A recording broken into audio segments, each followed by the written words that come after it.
Hello friends, welcome back to the new video. In this video guys, we are going to talk about how to off app notification in Oppo K10 phone. Guys, you want to off your app notifications, so you can off your apps notifications.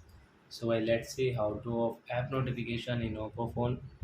But before starting video friends, I want to tell you something. If you're new in my channel and you are watching video first time, so first of all go and subscribe my channel, click the bell icon and like my videos.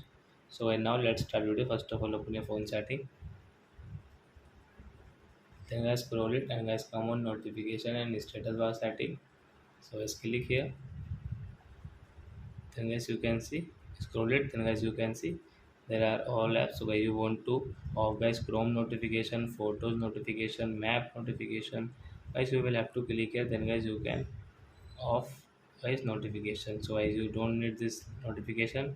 Recorder, compass, calculator, clock, file, Google notification, Google file assistant. So you can off from here guys. You will have to click your right side which app guys you want to off. So guys you can off from here.